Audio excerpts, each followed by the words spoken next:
Gentlemen,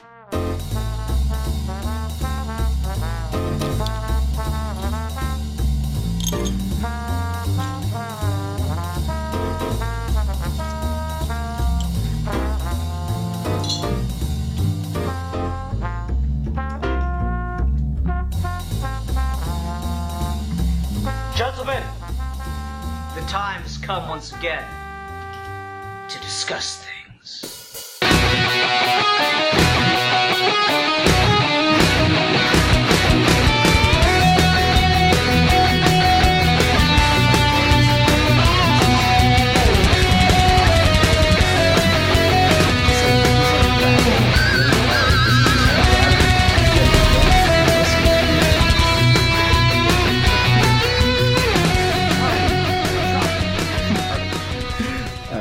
Hi everyone, welcome to another episode of Geeky Gentleman, the final episode of Geeky Gentleman Holiday Month. And, initially, at the end of the last episode, when Alfie picked this, I'm like, does it really count? But that's kind of the right thing. You kind of want something that doesn't really count to transition out of the holiday.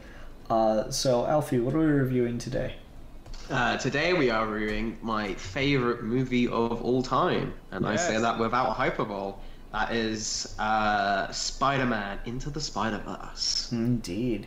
So a bit of a beg for forgiveness on this one because I'm woefully underprepared, but that's not new. So I haven't watched this movie in at least a couple months. I think I saw it once on Netflix or something after it came out in theaters. So I did remember seeing it in theaters though. So there's that. But yeah, I'm behind, certainly. So if I'm like foggy on some details here or there, don't cancel me, okay? It's how we close out the year. We just finally get him cancelled. Please, dude, could you imagine the exposure? Ah, damn it! Why did I delete those tweets? Part 2 is over, party. Yeah. Why did I delete those tweets? I could have been canceled. Well,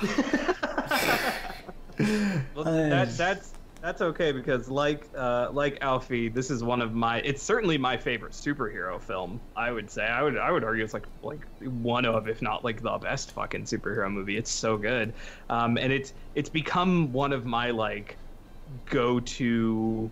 Because, I feel like everyone has, those movies that they watch when they just, don't know what to watch or they want to be put in a good mood. And for me, it was always, fucking School of Rock and Scott Pilgrim. And now, Spider-Verse has joined that as just one of those movies that I occasionally just watch just because. And it's crazy because I remember the advertisements for this thing, the trailers for it. And, my wife and I were just not super we're just oh yeah, it's like a Spider-Man thing. I guess we'll go see that, I guess. And I can seeing this movie in theaters for the first time is one of those experiences that I can viscerally remember and wish I could go back and relive over and over again because I was so blown away by it, in part because of what I thought. I thought it was just going to be another animated superhero movie, but it was not only so much better than I thought it was going to be, but just fucking incredible. It's so good.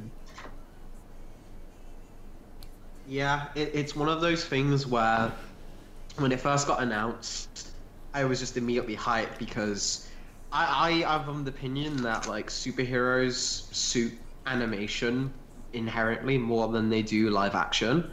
I think the transition is a little easier to make the jump and you don't have to change. You don't have to change anything. People always talk about live action adaptations, oh, how would this character work? Or what would you have to fix to this? Animation, you just put them on easily and you just give them a voice and you change. And that's been established for multiple cartoons and animated movies. But there's a difference when you give it this is meant to come out in theaters kind of thing, right? And they're sadly few and far between because, again, they didn't make a lot of money, and even Spider-Verse didn't make a lot of money, despite being such a great triumph and winning so many awards. It still wasn't. It was a financial success, but it wasn't a Spider-Man Homecoming level financial success kind of thing, right? It's not going to change the waves, but just inherently on the face of it, of an animated Spider-Man movie with a unique art style, I was like, oh yeah, cool, I'll check it out. And the fact it was about Miles as well, I thought was interesting because correct me if I'm wrong, but this would be the first time we've ever had a legacy character as like the star of like a superhero movie. I feel like there's going to be some kind of weird exception, but it'll be to the degree of, oh yeah, that's right, that is a legacy character. You know? Mm-hmm. Like I Green guess, Lantern. Yeah, I guess Phantom. technically Green Lantern, Phantom, Zorro, maybe. There's ones, but it is few and far between. And I think Spider-Man's definitely the biggest name that it's happened to. Mm-hmm. And so like that inherently is like, oh, okay, this is going to be different than what we thought, but also going into it, and we'll get into this as we talk about why this film was so good, is I had the worry that, oh, maybe it won't be as different as we thought because of how up to that point Miles had been portrayed. And then it came out, and then I watched it, and then I watched it again, and I watched it again, and I watched it again. It just became one of those films where I can not only just tell that the creators have such a love for the material, it just bleeds through on screen. Nearly every frame of this is a masterpiece. Like literally, you can tell like there's such a dedication to care and quality of. There is a love behind it from everyone who worked on this film, but also this is just such a smart and like quick as a whip film in terms of like how to write characterization in a very short period of time, how to cover a lot of beats and a lot of emotional moments without cutting them off at the knees. Like this has like a Spider-Man death in it.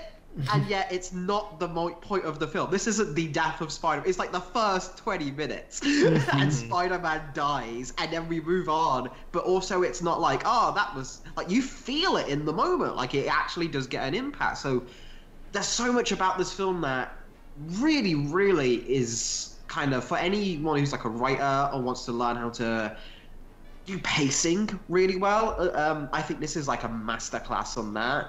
And the fact that we do so many high concepts and we introduce them all to like a general public who had only ever seen other Spider-Man movies. That's like that whole montage is kind of like him recreating the Raimi trilogy, and then like the Homecoming reference and even the Spider-Man 3 dance. It's like, oh, hey, here's all the things the general public remembers, and don't worry, we're not focusing to just those comic book nerds. You're going to be able to enjoy this just as much.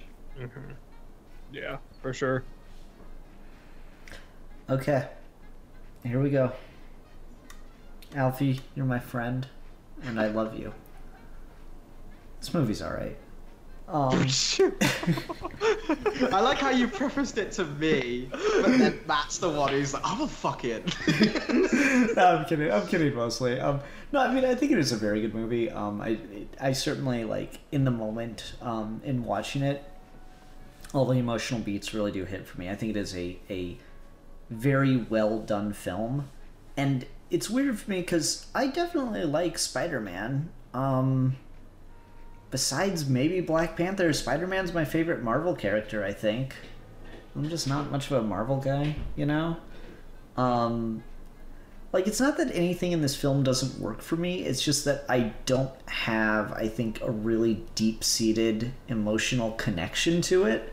So I think I walk out of this film, or my reaction to this film is very similar to how a lot of people react to the best superhero movies. We're like, say what you will about it, Dark Knight to me is still a very emotionally, very, very true, very powerful film. Like, it really has an effect on me. Dark Knight, in a number of ways, changed my life. I've grown more critical and skeptical on it over the years, but it's still a very important film to me. I think you could definitely argue that Spiderverse is just as good, if not better. But it doesn't have that same impact on me. And so I feel like I react to Spiderverse the way a lot of people who are just superhero movie watchers. They go because it's just the thing you do every summer or whatever. I think I have the same reaction to Spider-Verse that they have to films like Dark Knight. You know, where I don't have this deep-seated emotional connection to the character or the universe, so it just doesn't it doesn't hit on the same level for me personally, despite how good it is as a piece. Mm-hmm. That's interesting as well. Just like to, because I think this is like a good group we've got, because we've really kind of got like 3 different tiers of like investment here, right? Like Matt, we've talked about when we did the life story review, is like you're a Spider-Man fan, but you're not like a Spider-Man scholar. No, not at all. I knew vaguely that like Spiderverse was like a thing that had happened in the comics, and so I didn't know if this was going to be like a loose adaptation of that, and I didn't really care to look into it really. And really the only comics I've read are Bendis's Ultimate Run, and at least at the time, and Kraven's Last Hunt, I think, were like the only comics I had read, and all of my other knowledge came from the Spectacular Spider-Man and the movies and the animated series and stuff. Mm-hmm. And then like comparing like to Ian, you've on a case-by-case basis, you've easily interacted with Spider-Man like on the comic fronts and like the source material like 10 times over more than Matt, and like even then you're not like a big Spider-Man fan, but just like looking from your review backlog, it's like a way bigger. But yeah, no, I really you're not like as much of like a fan of the character, even though you like him. Yeah, like I do like Spidey. He is just one of those characters. I think Spider-Man's just hits on a different level because kids love Spider-Man. And I think I maintain that. I had fucking Spider-Man action figures. Funny side story, I had a Spider-Man action figure that was red and black, and growing up I had it and everything. And one day we're cleaning up old stuff and I find it, and I text my friend Bobby, who's a huge Deadpool fan. I'm like, oh, hey man, I had this figure from when I was a kid, and I didn't even realize it's a Deadpool figure. It's so crazy. I never even knew the character. Do you want it? He goes, yeah, sure. And I give it to him. It's fucking red and black Spider-Man. He looks at me and just fucking throws it up to the side.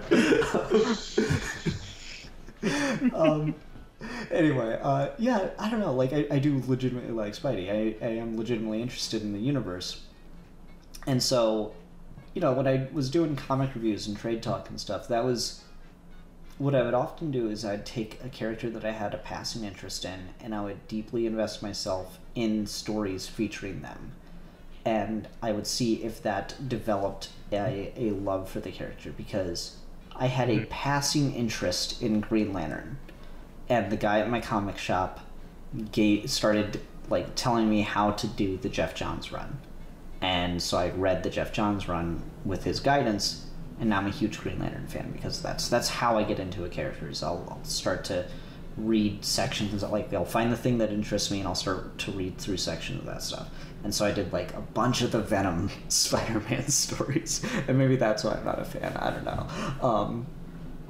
But it's just an interesting little journey I went through. So I do legitimately like Spider-Man. And I've got, a nostalgic connection to Spider-Man. Now, I grew up on the 90s show. I loved the 90s show. It probably doesn't hold up very well. But I did enjoy it. And so, it's nothing against Miles. I don't have an emotional connection to Miles, certainly. But at the same time, I do think I know he's a very popular character, and I understand why he is. And I think that's great that a character like that has been created and has really got on, and to the point where people are kind of hoping that we get more Miles stuff as opposed to Peter Parker stuff. Well, that's great. And watching Miles' journey through this film, watching his arc, watching him grow and become a hero and become Spider-Man, is a fantastic thing to experience. I absolutely adore the way Miles acts in this, and the way he grows. But it is a very, very good film, but it is not a film that affects me profoundly. Mm-hmm. Mm-hmm. And I think that's just fascinating to me, because for the lead up is like, I am the Spider-Man fanatic is for a good part of my early years. Superman's kind of like taken like the top spot now, but like from like the ages of like 2 to like 16 is just Spider-Man.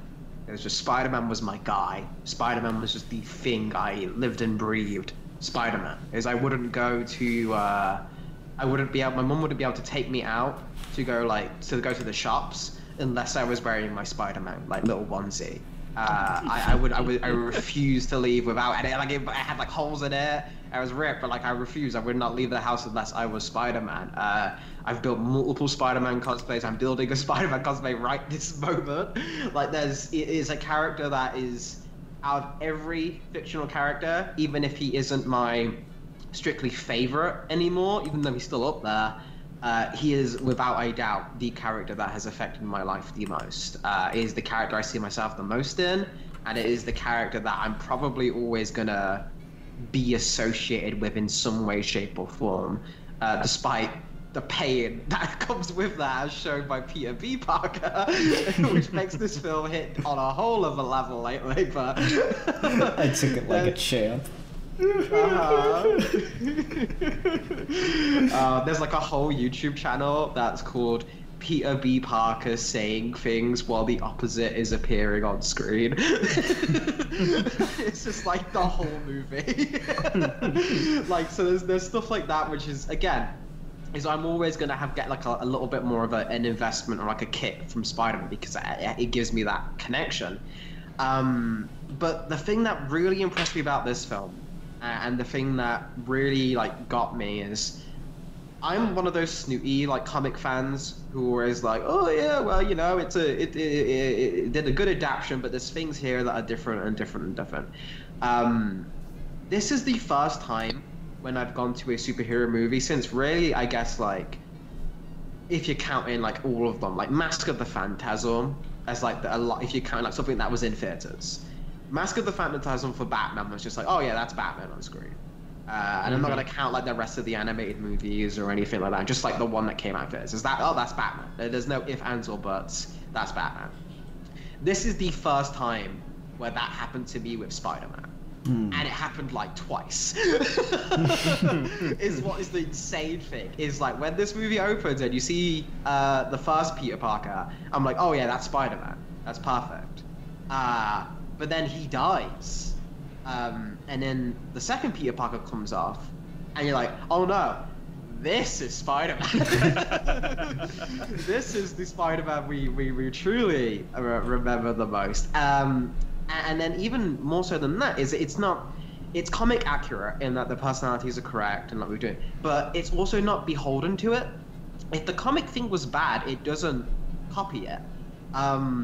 The thing about this I take away the most is this truly sold me that Miles Morales is a fantastic character. Is beforehand, I've always like, Miles Morales is a great idea for a character. But in practice, he was largely just teenage Peter Parker. And like literally in like personality, I think he was good at science. He was, he had no high school life. He was kind of out orchestrated, and like bad things happened to him, and all of these things. Is he didn't really have much of identity of his own outside of his ethnic background, and that's still a good stepping stone. It's still a good point, but it did always feel like the character was kind of being shortchanged by no one was capitalizing on like the potential of the idea of like, again, Stanley was pretty adamant about saying this, even though he didn't design the character design, that the reason why Spider-Man probably was so popular is that costume is universal. Is you can be anything under that costume. It doesn't matter what gender you are, it doesn't matter what sex you are, it doesn't matter what race you are, it doesn't matter. If you wear that, you basically become something else. Yeah, more so than any other superhero costume at that time, at least. It was certainly the biggest example of that. So to have a Spider-Man who actually does look like a kid who would come from Harlem or Brooklyn, depending on which version of Miles you're coming from, is a really good idea. But this film finally gave him a personality. This film made him an artist. This film made him really into his music. This film made him like really scared and kind of like Peter Parker's kind of confidence to the point of failure is Miles's supreme lack of confidence. Like no matter how much people try and push him, is it really takes him a while to find that. And that's to say, it's not lots of tweaks. There's still similarities between him and Peter, but it really makes you root for this kid on like a primordial Luke Skywalker hero's journey kind of level of seeing him become a man as he becomes a superhero. It's about bigger things than just the costumes. It's really about this kid growing up and deciding what does he want to be when he grows up. Yeah, it's funny because this was my introduction to the character of Miles Morales. Like I had never read anything with Miles in it. I had, all I knew was that, you know, he was introduced in Ultimate. I knew nothing about what his personality was. I knew nothing about his backstory, nothing at all. So this, and I feel like this has almost ruined Miles Morales for me, because I do know that Miles is typically not quite this character, and I love this character. I would kill to see more of this Miles, and maybe comics have come out since then that do play up more of this characterization, but that was a big thing with this movie for me, was going in not knowing who Miles Morales is, not really knowing much about this character, and then just falling in love with this version of this character and just winning me over so hard on him and the concept, and truly convincing me of the idea of Spider-Man as a legacy character, because that's not something I've ever really given a ton of thought before. And so for all those things, I appreciate this movie for doing that. And of course, just being a technical and visual marvel on top of that, being hilariously well written, you know, incredibly witty on top of that. Same thing with like Spider-Gwen. I've never read anything with Spider-Gwen. I just know that she's like a thing that exists. And so it was really cool to be introduced to all these concepts and characters in a movie that I think most people would agree really nails them in a really good way. I mean, I'm just gonna say this about Spider-Gwen and to another extent Miles, because he gets that coat in this movie too. There's just some shit about Spider-Man in a fucking hoodie. Like, yeah. Like the Spider-Man costume is pretty legit already. You put a fucking hood on that shit, it's so good. There's like a thing where like in the actual Spider-Verse comic where Peter first meets these guys and he's just like, why are all of your costumes so much cooler than mine? Did I ever tell you the fucking Spiders-Man comic I wanted to write? Go ahead. Yeah, go ahead. Okay, so Spiders-Man was just introduced in one of the Spider-Verse comics, and I've just seen the panels of where it's just a bunch of like spiders crawling inside a suit, and they all collectively think they're Peter Parker, and to like swing from webs, he just takes his gloves off and shoots like spider vomit that they're all like hold on to each other, and he swings like that, and I'm like, that's terrifying. And like the fucking thing I want to do, so I want to do a Spiders-Man one shot, right, where it's like a story and he thinks he's Peter Parker, and like the very typical Spider-Man thing happens where he like gets in a really brutal fight and like his mask gets like ripped so you see the face. And I want it to just be like, you just get the reveal of like all the spiders inside the head, and then it would like, that would be your full page spread, and then the page next to it would be panels of the mask closing itself back up as the spiders re-sew it together with their own silk.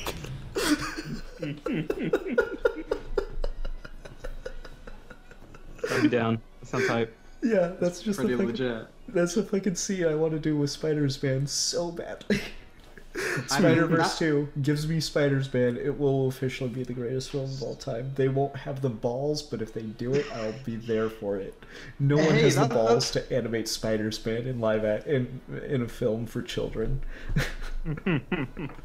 That's kind of the thing that does work about this. Is probably a thing as well, as this is really the first multiverse film, right? Like, to the extent where it is like it's in the title. One of the things where we're bringing in different versions of characters that seems to be like now the live action movies are trying to find, like the CW did like Crisis and stuff like that, but this was like the real like public introduction to like, oh hey, no, this character that you all know can have like multiple different versions, and they can all be really cool, and they're all fine, and they're all valid. How do you guys feel? Because this is something that I see in like discourse that has come up about this film, and I don't necessarily agree with it, but I just want to throw it out there because I think it's an interesting topic. How do you guys feel about the other spiders? Like, do you think it's a good idea, or do you think this film could have just been told with Peter and Miles, or is it like, which of those do you kind of lean on? I do really like them. I think the only problem I have with them is they're introduced oddly too late. You know, like, I think it's great to do Peter and Gwen as the main... Peter, Gwen, and Miles is the main three we follow. I think that's great. But it just feels weird to me when the other spider people show up. It feels like... Because they're... You've got, like, a good chunk of the movie. It's at least halfway through the second act before the rest of the spider people show up. And then they're supposed to have this big impact, and it feels like they just... It feels like they have to rush all of their best stuff into that small section of the movie they have left. Because they're not there for the end of the final act, when Miles defeats Kingpin. And they're not there through the majority of the film. They're really only in, like, maybe an act, maybe half an act worth of story. And I think that's kind of disappointing, because I think it would have made more sense if they kept stumbling onto them throughout the film to kind of stretch them out a bit. Like, at first, you know, you get... Because that's kind of what they're doing. You get Peter B. Parker, you get Gwen as reveals. You could have probably fit fucking, like, you could have fit Penny in there. She could have worked as another introduction. And then it gets, like each one's just getting slightly weirder. So then you'd get, like, Noir, and then you'd really top it off with Peter Porker. Because, like, I don't know, it's weird, because they even feel the need to, like, I really like the bit of how they do their origin is, like, you see the comic start, and then they go through the thing. And it's just like, to do those other three, they have to cram them literally all on screen all at the same time. And that's kind of cool and trippy and weird, but at the same time, you don't get it unless you sit there and you focus on just the one, and then rewind the scene or rewatch the movie and focus on the next one. I don't know. Yeah, so, I mean, I do agree with that. I think on some level, if we had maybe spread out their introductions throughout the whole runtime of the movie, it could have been maybe a little bit more effective. I also would definitely not lose them, because, like, what they don't contribute a ton, I don't think, to Miles's kind of arc and character growth here. I think most of what they contribute is just sort of being other people who can be like, no, we get what you're going through, and every person who's Spider-Man has to go through this on some level. And I think Miles finds a comfort and a camaraderie and that sort of shared pain, but they really don't contribute that much to his emotional story. But I also don't feel like they're detracting. Like, I don't feel like time that is spent on them just being funny is taking away from, like, character growth for Miles or anything. So I wouldn't lose them either. Like, I think this movie is very efficient in its screen time. And so I think I agree with that on some level, but I think the way they are here is fine, and I definitely would not lose them, because I don't feel that the rest of the film is getting shortchanged just to have fun bits with them. I think this movie really gets to have its cake and eat it too, where you get to have these side characters who are just kind of there to be fun side characters. Yeah, and again, I'm with you there, Matt, where I feel like these guys are more like, just, we've got the concept of the multiverse as like a thing which is grounded and very kind of small stakes, and like, Kingpin isn't trying to conquer the multiverse or anything. He just wants his family back, and like the idea of using that to find a version of them to see, even if they're not the same, is like really kind of poignant, but like doomed to fail idea, because you're inherently like stealing one of them away from someone else. But it's, again, it's a very Kingpin idea, just taken up to a little bit more of an extreme scale. But that also ties in directly into Miles, like the idea of like losing people and your responsibility to people, and like how you can kind of cheat things. Like you can kind of cheat. You don't have to grieve and accept and move on that these people are dead, because you can just find another version of them, and instead of moving on. And like that's kind of Kingpin's failing, where Miles kind of grows past that. He stops looking to expect, because he has Peter, and Peter kind of becomes his Uncle Ben moment, but then his actual uncle becomes his Uncle Ben moment. And like, so that goes through a lot of shit, but he doesn't let it damper him. It doesn't let him ruin him very much. It easily could. So the multiverse stuff, you're already dealing with that, because it's a big part of the core thing of the characters. It's like, why not at that point? Like, why not just bring in these guys, have a fun set piece, have some fun action sequences, and they don't actively detract from it that they come so late. I feel like it's just like, oh, this is like a cool thing. This is like sprinkles on top. We're still making sure that even Spider-Ham gets an emotional little bait. That's like, again, it's all done with such an economy of like, we know what we're working with. And I do wonder if like this maybe did have a longer runtime, if that would have been fleshed out. I'm sure that is something they would have, especially given that the buzz for the sequels for this is just like them trying to think of how many of the spider people they want to use, like the Toei Spider-Man. Yeah, the Spiders Man?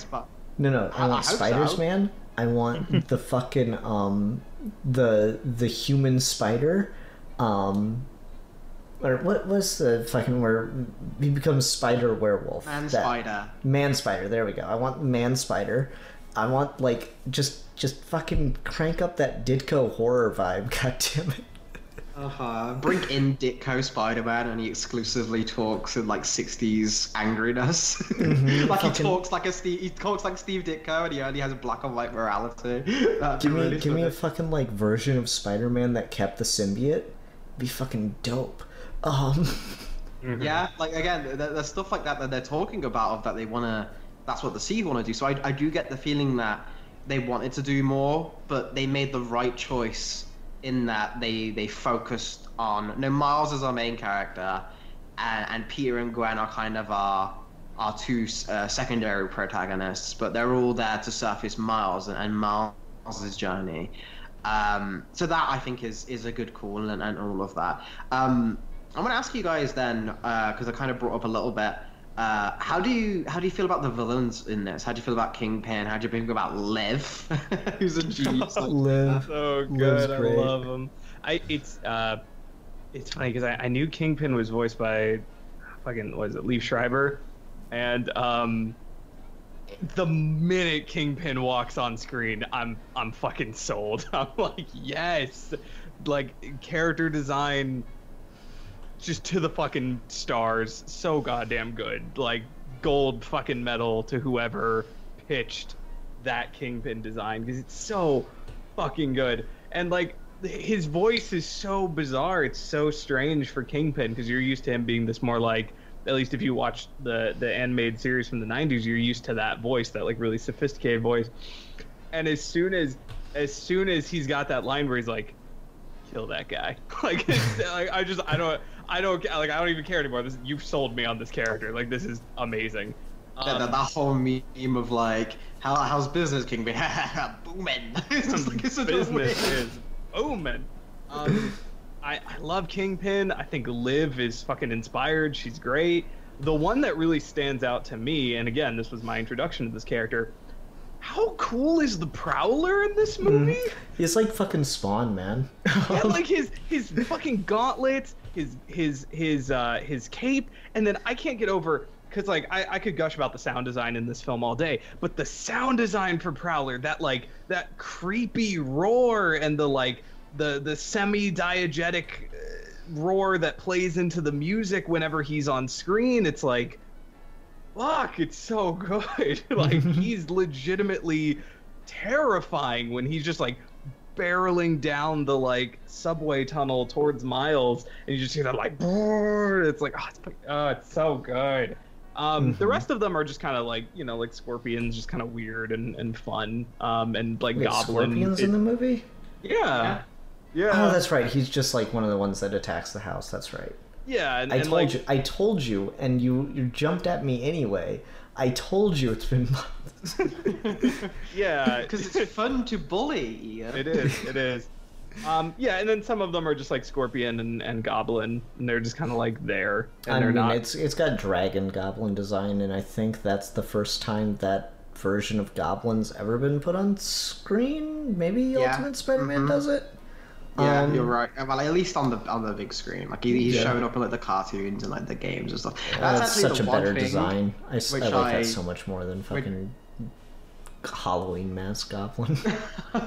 That's the one thing I actually don't. I'm like out of the villain execution. I'm not that big of a fan of. I don't like the idea of Norman Osborn being a goon.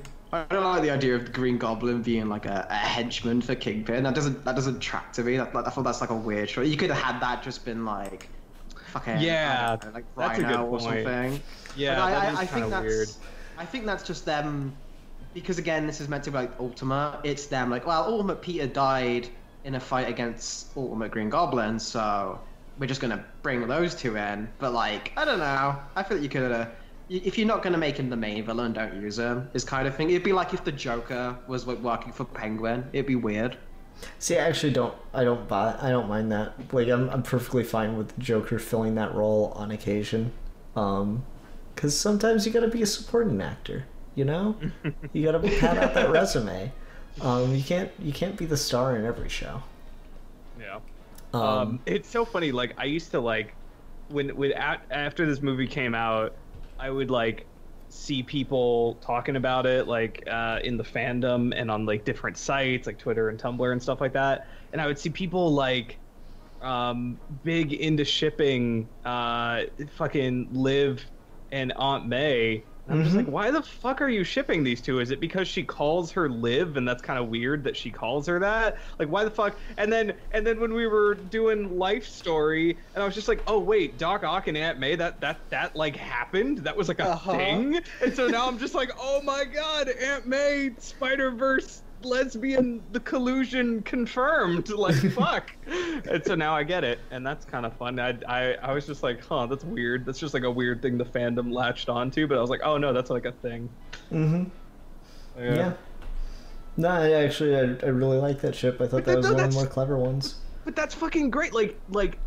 That's one of the examples of this movie being so like economical with its script. Is that like all Aunt May does is have that line where she's like, oh, it's Liv. And you're just like, oh, those two have some kind of a history. Like, that's it. It's so good. Like, the delivery and it's just, this movie knows how to communicate everything it wants to communicate quickly and effectively, and it's great. Don't worry, we'll get you a family. We'll get you 10 families. I fucking love Liv in this. Yes! Oh my god. It's also, Tombstone's just kind of a henchman, too. Well, I think... With a name like Tombstone, I never liked Tombstone being more than a henchman, to be perfectly honest. I guess his whole fair. thing is he's just not... He's really hard to beat up. That's like his whole shtick.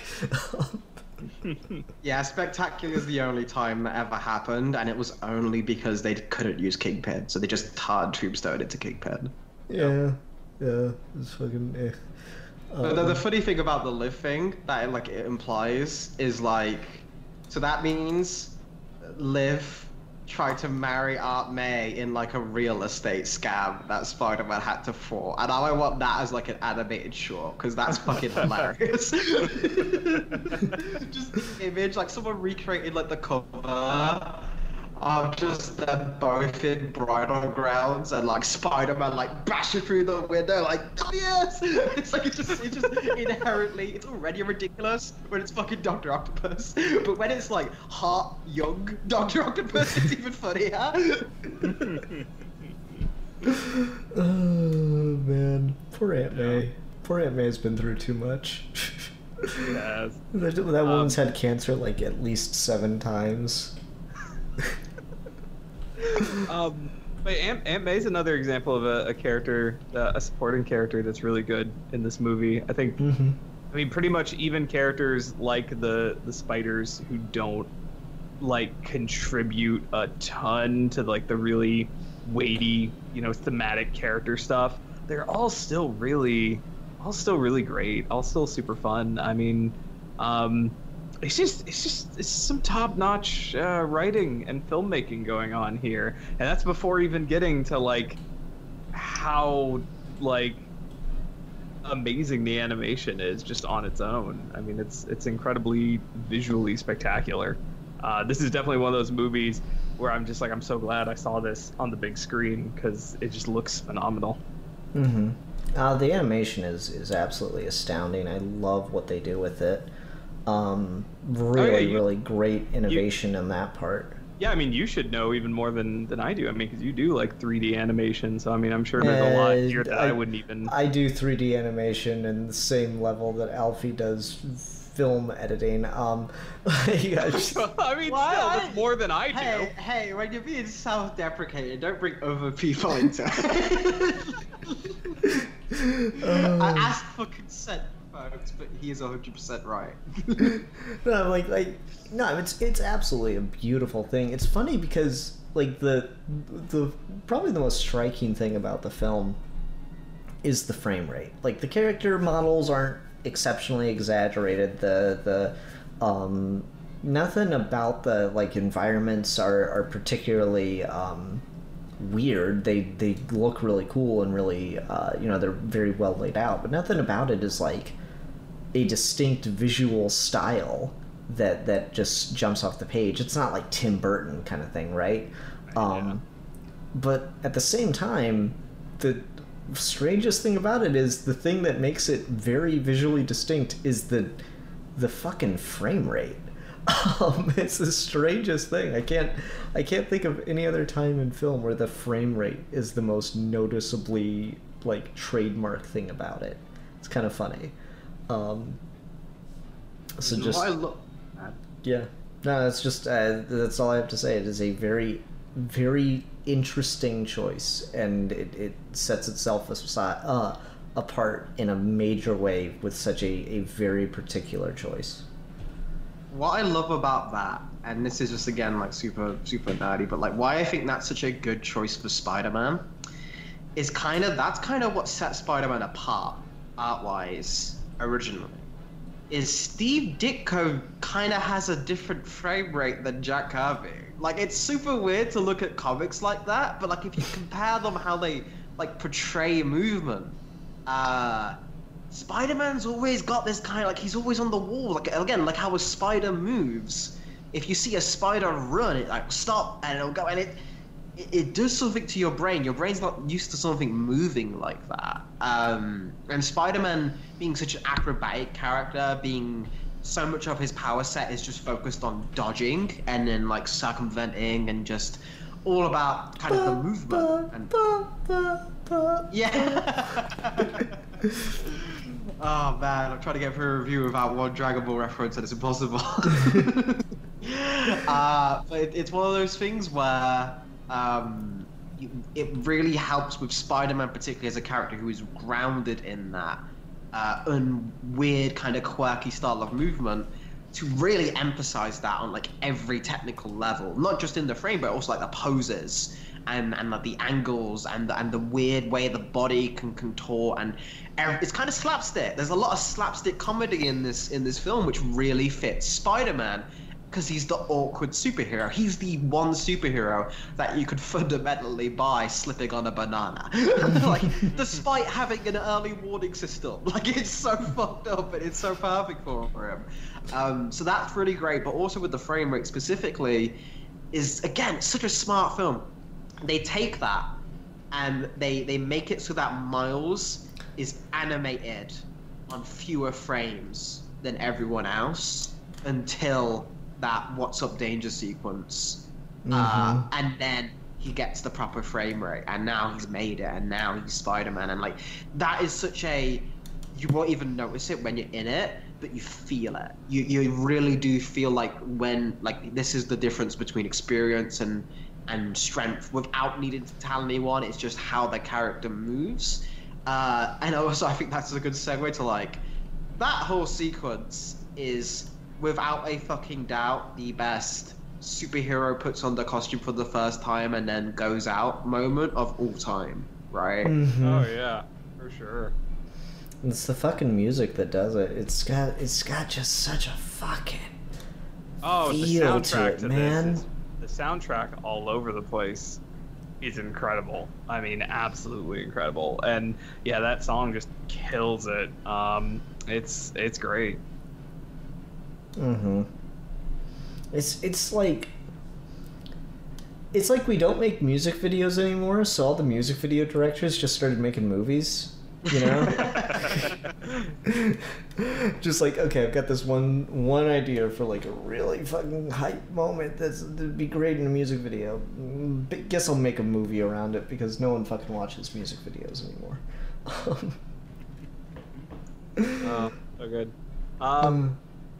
But yeah, I really like this a lot. I know Steve wanted us to mention that Peter B. Parker is like the best take on Peter Parker, and as someone who is more historically versed in the Spider-Man on comics, what do you guys think of old hobo Peter B. Parker, who is kind of at the end? He's kind of like the Luke Skywalker in Last Jedi. He's kind of like this jaded kind of prick who's just kind of fucking done with this shit. Because I quite like that characterization a lot in this movie. How do you guys feel that tracks with Spider-Man? I just like how much of a fucking loser he is. Right. Like, it's just the fucking best. Just like the, hey kid, you got any cash on you? I'm not very I'm not very liquid right now. It's just fucking.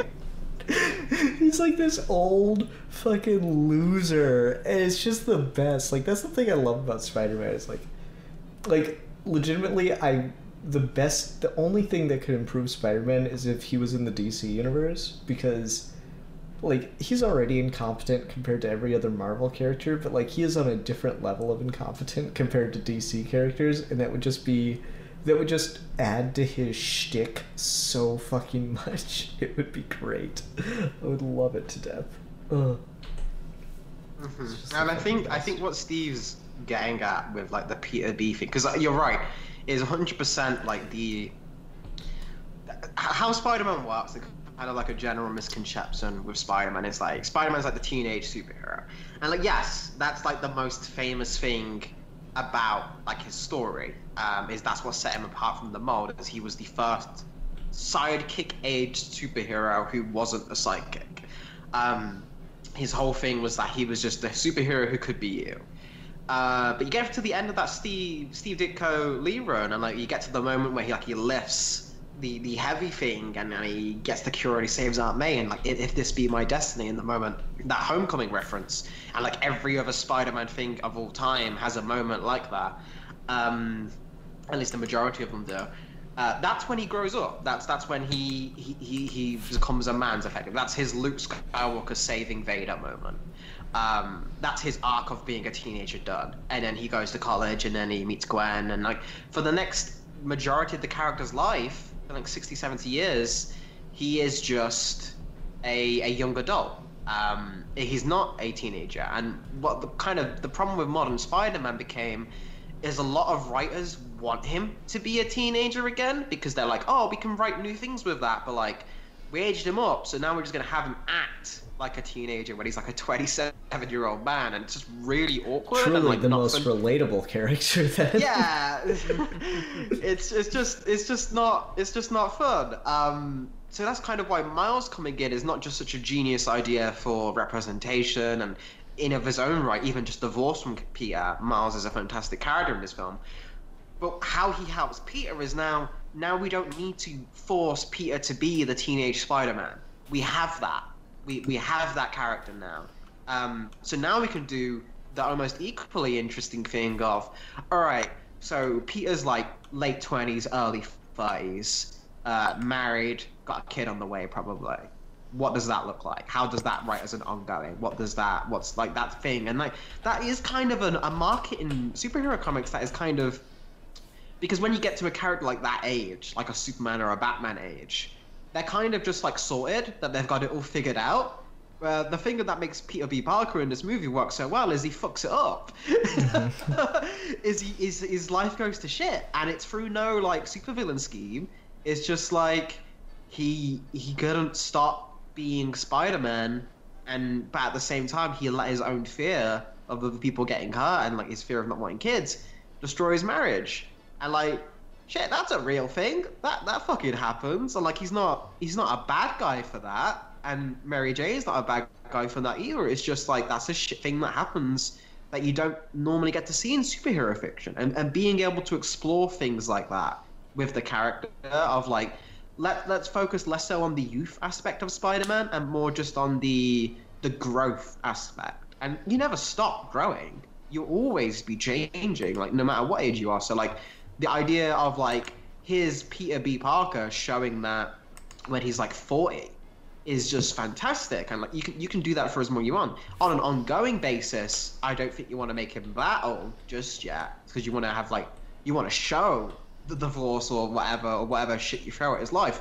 But like, yeah, make him 30, give him the marriage back. Like let's have Peter be the everyman in the sense of like the every man and not the every boy. Like, and then we can live that to Miles. So 100%, if this just became mainline Spider-Man, the books would be 100% better for it. Yeah, no, I fucking love it. Like I really like when, for high school era age Peter, I really like that he has a mouth that his ass cannot cash. That his mouth writes checks, his ass cannot cash. You know, he gets just like he's really good at the witty comeback, and then he just gets the shit kicked out of him for it. And then that guy gets superpowers. I really like that as my feel for like teenage Peter Parker. But then once he grows out of it, I really like the idea that like all the bullying and all the like just only talent being, besides the science stuff, only talent being, you know, witty reply has made him into a bit of an asshole, socially awkward fucking loser. And I just think that's a really fun character to explore, where he's not necessarily a bad person, but he's not necessarily someone you'd want to hang around with either. I think that's a good dynamic for Spider-Man. I also like the contrast between Peter B. Parker and the Peter Parker from Miles's universe who dies in the film, because there's a Peter Parker who seems to have more of his shit figured out in a lot of ways. Like when they go to Aunt May's and he's got that like super insane like Spider-Man bat cave, and Peter B. Parker is just like, oh yeah, I got one of these, you know, a little shed with all my stuff, and then it's just like super elaborate, and he's just like, oh well, this is pretentious. Like I really like that that compromise, that contrast, and Miles' of course disappointment of having to work with this seemingly lesser Spider-Man, but he's still Spider-Man at the end of the day, and he's still the hero that we all know. And I mean, there's a lot there that I think is really cool and really interesting and really fun. And what's even great about like that specifically is to the same thing is like, if you just took that guy and made him the main Spider-Man, it'd be better as well. Of like, okay, so Peter actually does grow up and has his shit together, but now he's become like a mentor figure. Like now he's become kind of like the shepherd of like the new generation, because even though he's got all like the Avengers Stark level tech, unlike Tony Stark, you can actually like talk to Spider-Man. Like, he'll just sit on the sidewalk and like have a donut with you. Like he's not he's an asshole because he's still witty, and he still like comes back to Kingpin, and he dies is just because he won't shut up his mouth, and he sticks to that. He's still Spider-Man fundamentally. He hasn't compromised his morals for success, but he's grown up and he's figured things out. But you still get those moments of like one of the first things he says is like, oh god, I'm so tired. It's like you can see that maybe this guy would have grown up to be Peter B. Parker. Maybe we would have fucked it up eventually. Like, you never know, because Peter B. Parker's got like 20 years on him. That's true. That's true. Mm-hmm. Fucking dig it. Yeah, no, it's great. I like Peter B. Parker quite a bit. And it's funny too, because I mean that's a characterization of Peter that I don't think most mainstream audiences would expect. But I know this movie was very popular even with people who are not big Spider fans. Like, I mean, I know my wife, she loves this movie, and she's probably experienced less Spider-Man material than I have. So I mean, I think this movie does manage, even though it's a movie that is based off of, you know, Spiderverse, which is this kind of crazy arc in the comics, and you've got all these deep cut references, and you've got fucking Spider-Gwen and all this. I think even people who have almost no experience with Spider-Man, I think this movie does a fantastic job of appealing to them just as much as it does like hardcore fans, which is very cool. I could agree with that. It is a very well done film that proves that you can do those big epic comic book stories without necessarily having to spend 12 movies setting them up. Like, I know I said, I was saying this for years, and, you know, unfortunately WB listened but still didn't do it right. And, like, no, like, back when the MCU was still going strong, we're talking phase 1.5 to 2, and DC was trying to fumble around to decide what they were going to do to play catch-up, and was like, oh, Marvel's so far ahead, DC's still got to, like, introduce Batman, Superman, Wonder Woman, before they could even do a Justice League movie. And it was like, no. You just start with one of them, then you do a Batman, Superman movie, then you go straight into Justice League. You just go straight into, like, the big thing. You just do your pre-established universe. You don't start the universe, you just enter one, because DC can work in that way. And WB listened to me, but they didn't listen to me correctly. They're like, write that down. Yeah, what about the plot and like character details you mentioned? Nah, fuck it. Just you got it. We're fine. We can figure it out. We're smart. We did the Dark Knight, okay? I think we're fine. We changed his life. Yeah.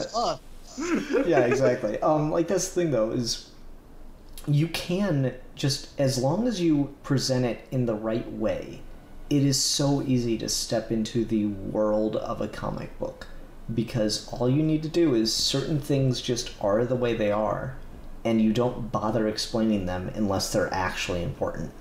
Like, and I think that works for so many things, like these big complicated worlds. Like, goddamn, can we just talk about Star Wars? Like, the fact that fucking Star Wars exists, and it's this big, complicated fucking world where every character's got a fucking novel series backstory.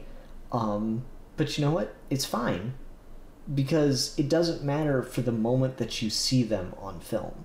That's just, if you want to get into it further, that stuff is there. Fucking Darth Maul's complicated backstory does not have a single fucking effect on The Phantom Menace or Attack of the Clones or Revenge of the Sith. But if you like the character, like, you just think he looks cool in Phantom Menace and you want more of him, oh yeah, go watch Clone Wars, go watch Rebels, go read the comics, go read his fucking novels. There's stuff there.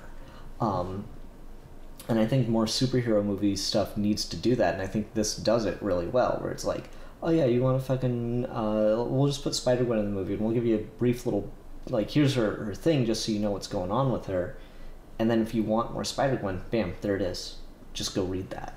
But we don't have to set up, we don't necessarily have to do a Spider-Gwen movie in order to have her in this. It'd be cool to have a Spider-Gwen spin-off out of this. I'd enjoy that.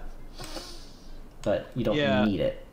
I agree, and it helps that you've written a plot where Miles is meeting these people for the first time, so it's not like Miles is going to sit there and learn their entire backstory. It's like you've gotten yourself in a situation where you can introduce these characters, have them be here for the moment that you need them, and then move on, because that's just kind of the conceit of the thing. And they're all done really well. They're all great. Fucking Nick Cage as Spider-Man Noir is like one of the best things I have ever seen in a movie. That dude just really wants to play superheroes. He does, yeah. He did fucking Adam West and Kick-Ass. That dude just really wants to play superheroes. It's funny. Yeah, I mean, all the performances in this are killer. They're top notch. Mahershala Ali, who I'm really excited to see in Blade. Liev Schreiber as Kingpin. And Peter B. Parker has such an unexpected voice, which I really like. Like the first time he talks, I'm just like, wait, that's what Spider-Man sounds like? But he sells it. It's so good. I need the goober. There's always a thing. I don't want to mess around with trying to learn all the names. So I just called a goober. You'll have 24 hours, and they'll say you'll have 24 hours. You got 24 hours. It's just like just moments like that. It's one of those things where it does a really good job of, again, even for a non-comic fan, is like, for a comic fan, you're like, yeah, Spider-Man has been through thousands of these moments, sitting in an air vent, listening to a villain talk about it, and like they go out of the way to say Peter B. Parker's from like Earth 616. You're like, oh, he's meant to just be mainline Spider-Man, who's been through all this shit. But like, fucking, even just a fan of movies is just like, yeah, I get it. It's just what happens. So it does a great way of letting you know that Peter Parker is super smart and he's intelligent, even without like, there's no montage of him doing these like crazy scientific thing that we'd have no reference for. He's just a dumbass, but he's just casually super smart. Like, he remembers the code for the password by looking it up upside down, reflected, and he memorized it instantly. But like, it's not a big deal. You don't even think about that in the moment. But that's like a good way of showing, oh no, this dude's a fucking genius. He's just an idiot. I think that characterization speaks to a lot of people too. I feel like there's a lot of people who are like very smart about certain things, but then they feel like total dumbasses in other ways. And I feel like leaning into that really makes you just kind of understand this character and really relate to him. And it's all good stuff. And yeah, all of the like some of the funniest moments in this movie pretty much all go to Peter B. Parker and Spider-Man Noir. I mean, they're so good. Yeah, no, those are all great. I really wish Penny had more. I like that's the one I've never heard anything about. I've heard of like the Noir Spider-Man. I've heard of the fucking I've heard of like so many of these like versions of these. I've heard of Peter Parker.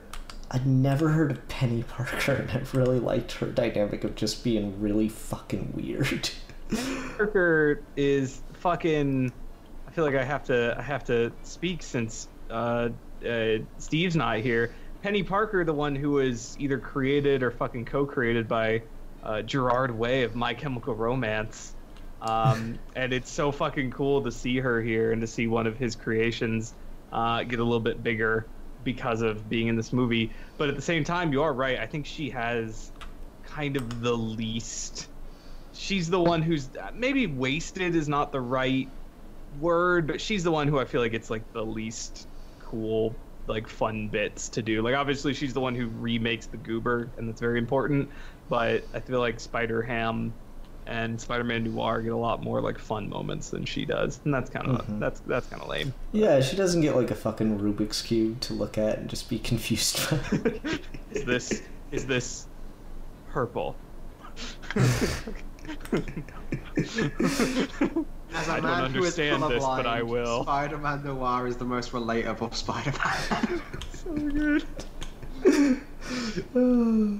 Yeah, no, it's great. I feel like it's hard for me to be like fucking I feel like it's hard for me to talk about this movie and not just gush about random things and jump all over the place. That's cool. I mean, we're close to wrapping up if you guys want to just call it now. Oh shit. This movie's good. Go watch it. I do think it's weird that like there's some stuff that's just kind of like weird movie stuff, like Gwen getting blasted back in like a week into the past while no one else does. Like that's just kind of weird, but like whatever. I think it's also weird that she's like, okay, I guess I'll just go to school. No, her spider sense lead. She has a line where she's like, "My spider sense led me here." I was like, "Wait, what the fuck is that? How spider is?" And I'm just like, "Well, maybe that's how it works in Gwen's universe. I don't know." But I thought that was like, I think some of the setup with her is a little bit weak. Like, it's just like we got to get her to the school so we can do all this. That's the only thing I can think. Like, I don't have a lot of problems with this movie. But that's I know the stuff with Gwen that's just like plot shit to like get her to the place where she needs to be, I think is a little weak. Other than that, does anyone have any like legit things that they're not super thrilled with in this movie? Because I struggle to think of any that are not mostly just kind of like inconsequential. I can't think of anything with this movie that like falls flat really hard for me. Nah, same. I think the only thing that I'd be is I think if you're gonna do the chance of like reinventing Miles on the big screen for the first time and like really like, because you're right, Matt, this has influenced like the comics afterwards. Like, I mean, how could it not? But like even like video game Miles and like Spider-Man and like his own game, he's effectively just this character, which is a really good improvement. But if we are gonna just bring him to the screen, maybe we could change his dad's name from Aaron Davis, you know? maybe he doesn't have to be named after a Confederate soldier anymore. That could I be guess gone. maybe I'm the weird one. Yeah. I don't understand why people like find that to be such a problem. It's not a problem. It's just kind of weird. Yeah, I mean it's weird, but like I don't know. If fucking Toriyama did it, you'd be talking about it as like, stroke of genius. Toriyama would have called him Aaron Kilometers. Yeah, something like that. That his son would be Miles. Yeah, that's a good point. That's pretty good. That's a missed opportunity. No, you're right. It's a weird thing. I'm just like people act like it's such a huge problem. Like I don't know. It's probably just kind of an attempt at a smart person joke. And then finally people get it because someone else pointed it out to them, and now they're mad. You know, be like that sometimes. It do be like that. Yeah. All right. Let's go ahead and go into ratings. Alfie, you go first. Steve wanted me to mention that Miles's costume is baller. Oh, it is fucking Miles's costume is baller. There you go. Also, he should probably pass out though, because they established that he just fucking spray painted a costume black, and then he's like putting it right on his face and breathing that in. Like he should probably pass out, or he is super high for that last act, which would explain a lot of visuals. You've clearly never made a Spider-Man costume. That's just part and parcel. If you don't get high off like puff paint or glue or fucking spray adhesive when you're doing a Spider-Man costume, you're obviously not doing it right. It's the trial by fire. Maybe I need to ask Alfie to make me a Spider-Man cosplay that's got one of the fucking hoodies. It'd be fucking dope. All right. Alfie, you go first on ratings. Well, like I opened this, I said this is my favorite movie of all time. And every time I talk give about it like an objective, like a 2. Yeah, you know. As is my case always. I gave It's Wonderful Life a 0, so clearly I'm objective for fun. It's one of those things where it truly is an experience the first time, and every time I go back to it, it's like infinitely rewatchable.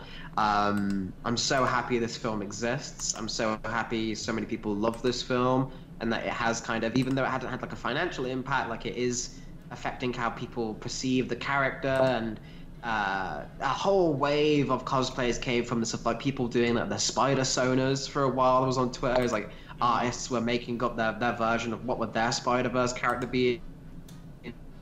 Stuff like that is so cool and so important to making. It's why we like these characters, is they give us something where we can be something more than we are. We can put on a mask and then we can be something larger while still being us. And I don't know, and that really does it for me. So for me, I'm gonna give Spider-Verse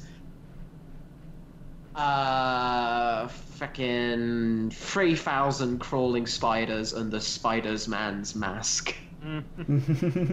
Out of 5. Nice. Excellent.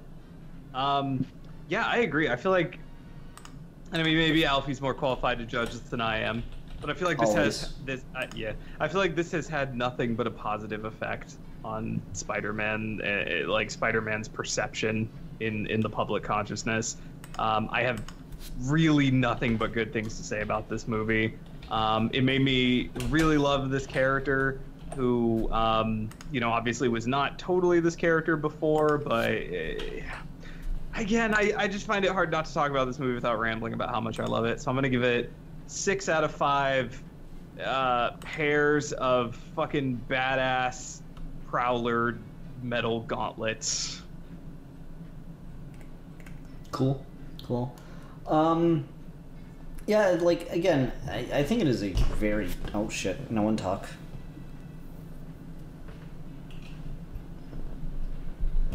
Sorry about that. I think it is a very, very good film. Absolutely, I think it's a great film. It's just not my kind of go-to or anything. But that being said, it's still such a good fucking movie, you know. Can't help it. So I'm gonna give it 5 out of 5.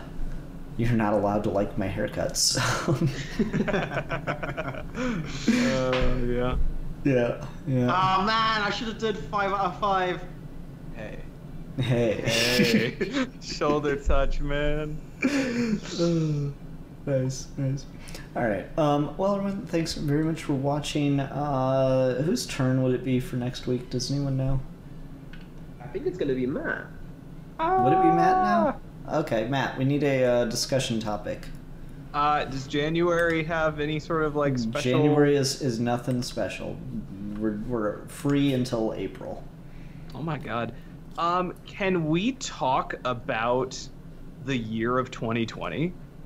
Yeah, we could do that. That's a good one. Yeah, can we just talk about how much of a fucking year it's been? Yeah, I can upload that on the 1st as opposed to the 3rd instead. You mean the decade of 2020? Yeah, right? How it's Actually, been wait, hold on. How it's been March for the entire year. Let me ask a question. Feel free to say no. Okay?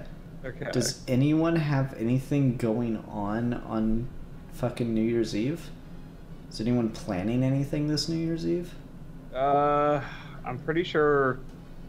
I think we're hanging with some friends. I don't think okay. Never mind then. Never mind. Some friends called Ian and Alfie. Yeah. Because if no one's planning anything New Year's Eve, we might consider doing a live show. If Alfie, you plan anything New Year's Eve? No. Okay. God damn it, man. I would just said most relatable character. We didn't have to make it like a thing. Don't have to fucking rub it in. We'll see if Steve's free. If we can get at least 3 of us for it, that'd be fun to do as a live show. And just fucking talk about 2020. But if you're... Nah, never mind. If you're doing something, Matt, then never mind, because it's your topic, so that'd be dick move. Yeah, we'll just talk... I mean, a little bit, but it would be okay. I mean... We'll just talk about 2020. That's fine. We'll figure out a day. I'll probably end up posting it on the 1st, so we'll just try to get it recorded before the 1st.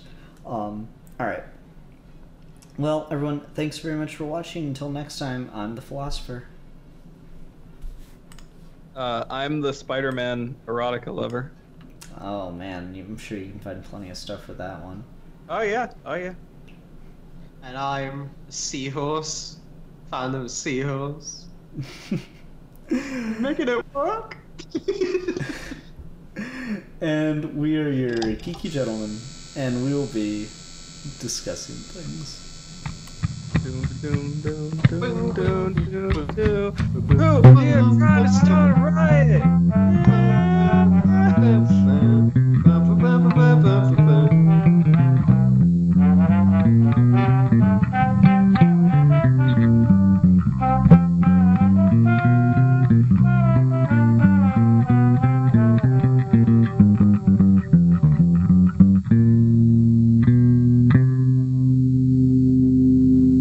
Ho, ho, ho, ho! Merry Christmas!